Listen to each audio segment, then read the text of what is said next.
అసలు లోకంలో అలక్ష్మి విపరీతంగా దేనికి ప్రబలుతుంది అని అడిగారు వేదంలో. అలక్ష్మి దరిద్రదేవత విపరీతంగా ప్రబలడానికి, చిన్నతనం నుంచే కళ్ళజోడు రావడానికి, చక్షు సంబంధమైనటువంటి వ్యాధులు విపరీతంగా పెరగడానికి కారణమేమి అంటే కోళ్ళని విపరీతంగా పెంచి కోడిగుడ్డు తినడమే కారణము అని వేదంలో ఒక మాట.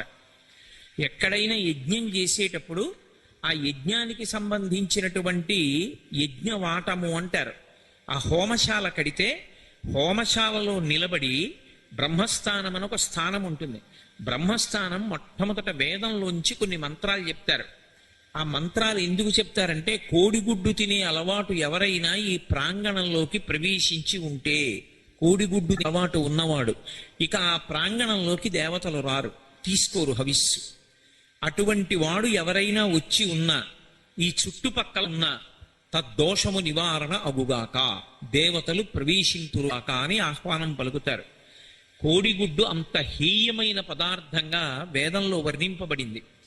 దేశంలో దరిద్రం ఎందుకు ఉత్పన్నమవుతుంది, ప్రమాదములు ఎందుకు విశేషంగా జరుగుతాయని అడిగారు. కోడిగుడ్డు తినడం ఎక్కువైపోతే, కోళ్ళని పెంచడం ఎక్కువైపోతే, యథేచ్ఛగా కోడిని సంహరించి మాంసం తింటే దరిద్ర దేవతకి ఆహ్వానం పలికినట్టు. ఎద్దు యొక్క డెక్క భూమికి తగిలితే, కాడి మెడ మీద పెట్టుకున్నటువంటి ఎద్దు భూమి మీద దున్నితే అలక్ష్మి లోపలికి వెళ్ళిపోతుంది, లక్ష్మి పైకి వస్తుంది. ఆ లక్ష్మి పైకి వస్తే అలక్ష్మి ఉండదు. కానీ భూమిని గౌరవించడంలో మనం ఎన్నో దోషాలు చేస్తాం. అప్పుడు అలక్ష్మి యొక్క వైపరీత్యం పెరిగిపోతుంది. అలా పెరిగిపోకుండా ఉండాలంటే మరి ఏం చెయ్యాలి అని అడిగారు. నేను కోడిగుడ్డు తినకపోవచ్చు, కోడిగుడ్డు తినేవాళ్ళు ఎందరో ఉండొచ్చు, వాళ్ళందరినీ నేను మాన్పించలేనుగా, మరి ఏం చెయ్యాలని అడిగారు. అభిషేకం చేయమన్నారు.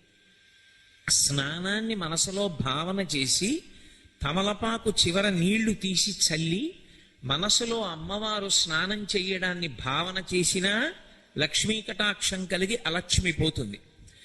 లేదు అలా లోకమంతా నిండిపోయింది కలిపురుషుని యొక్క ప్రభావం చేత, రుద్రాభిషేకం చేస్తారు. చేసి ఈ మంత్రం చెప్తారు, ద్రాపేంధ సస్పతే దరిద్రం నీలలోహిత అని. అంటే ఓ ఈశ్వరా, మీ అనుగ్రహము చేత దరిద్రలక్ష్మి రాకుండుగాక. దరిద్రలక్ష్మి అంటే వ్యక్తిగతంగా చెప్పినప్పుడు ఇంట్లో అన్నం ఉండి తినడానికి అధికారం లేకుండా పోకుండా ఉండుగా.